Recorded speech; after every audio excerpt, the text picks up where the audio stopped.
Breaking news చూస్తున్నాం. కేంద్ర cabinet పలు కీలక నిర్ణయాలు తీసుకుంది. కొత్తగా భారత్ ఔద్యోగిక్ వికాస్ యోజన పథకానికి కేబినెట్ ఆమోదం తెలిపింది. ఈ పథకం కింద 33,600 కోట్ల రూపాయలతో ఖర్చుతో 100 ప్లగ్ అండ్ ప్లే ఇండస్ట్రియల్ పార్క్స్ను ఏర్పాటు చేస్తారు. 100 నుంచి 1000 ఎకరాల పరిధిలో ఇండస్ట్రియల్ పార్కులు ఏర్పాటు చేయనున్నారు. ప్రభుత్వ ప్రైవేటు భాగస్వామ్యంతో భవ్య ఇండస్ట్రియల్ పార్కులు ఏర్పాటు జరగనుంది.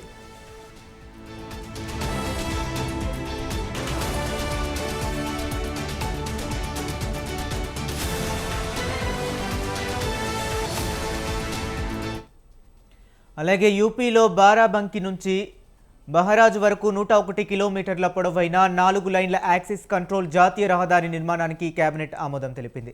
ఈ జాతీయ రహదారి నిర్మాణానికి 6,969 కోట్ల రూపాయలు ఖర్చు చేయనుంది కేంద్ర ప్రభుత్వం. ఇక ప్రతి గిట్టుబాటు ధరల నిధికి 1,718 కోట్ల రూపాయల కేటాయింపులకు కేబినెట్ ఆమోదం తెలిపింది. 2023-24 పత్తి సీజన్లో ఎంఎస్పీ కోసం సీసీఐకి కేటాయింపునకు కేంద్ర మంత్రివర్గం నిర్ణయం తీసుకుంది.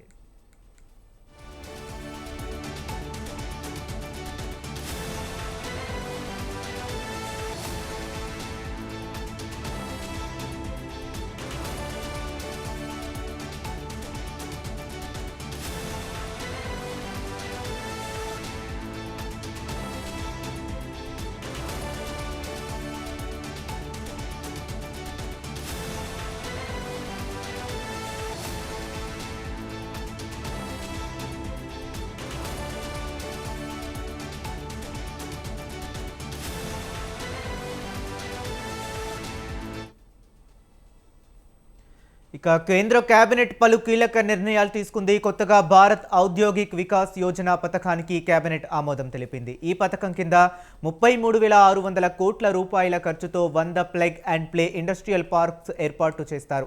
100 నుంచి 1000 ఎకరాల పరిధిలో ఇండస్ట్రియల్ పార్కులు ఏర్పాటు చేయనున్నారు. ప్రభుత్వ ప్రైవేటు భాగస్వామ్యంతో భవ్య ఇండస్ట్రియల్ పార్కుల ఏర్పాటు జరగనుంది. అలాగే యూపీలో బారాబంకి నుంచి బహరాజ్ వరకు 101 కిలోమీటర్ల పొడవైన 4 లైన్ల యాక్సిస్ కంట్రోల్ జాతీయ రహదారి నిర్మాణానికి కేబినెట్ ఆమోదం తెలిపింది. ఈ జాతీయ రహదారి నిర్మాణానికి 6,969 కోట్ల రూపాయల ఖర్చు చేయనుంది కేంద్ర ప్రభుత్వం. ఇక పత్తి గిట్టుబాటు ధరల నిధికి 1,718 కోట్ల రూపాయల కేటాయింపులకు కేబినెట్ ఆమోదం తెలిపింది. 2023-24 పత్తి సీజన్లో ఎంఎస్పీ కోసం సీసీఐకి కేటాయింపునకు కేంద్ర మంత్రివర్గం నిర్ణయం తీసుకుంది.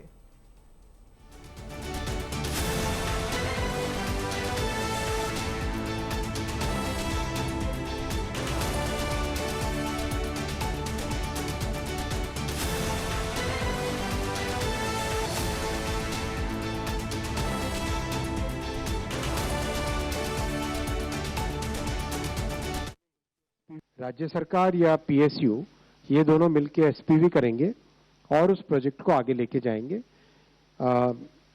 साथ ही साथ इसमें अंडरग्राउंड यूटिलिटीज का मतलब ये हुआ, जैसे मतलब पाइपलाइन बनानी हो पानी की, या कोई केमिकल्स के लिए पाइपलाइन बनानी हो, या फिर इलेक्ट्रिसिटी के वायर्स लाने हो, ट्रांसमिशन लाइन लेके लानी हो, तो अंडरग्राउंड यूटिलिटी बनने से ये बेनिफिट होता है कि आगे ट्रांसपोर्टेशन में दिक्कत नहीं होती और भविष्य में उसका डेवलपमेंट बहुत अच्छे से हो सकता है। जापान वगैरह में देखें अगर हम, जापान में कई देशों में यूटिलिटीज को जनरली अंडरग्राउंड कर देते हैं जिससे कि डेवलपमेंट बहुत अच्छे से हो सके, तो वो इसमें मॉडल लाया जाएगा। टेक्सटाइल सेक्टर, इसके अलावा और भी कई सेक्टर्स इसमें आएंगे ज़रूर, और 100 एकर्स मिनिमम लैंड एरिया का सोचा गया इसमें, तो इसमें काफ़ी बड़े इंडस्ट्रियल पार्क्स बनेंगे। राज्य सरकार या पीएसयू ये दोनों मिलकर एसपीवी करेंगे और उस प्रोजेक्ट को आगे लेके जाएंगे। साथ ही साथ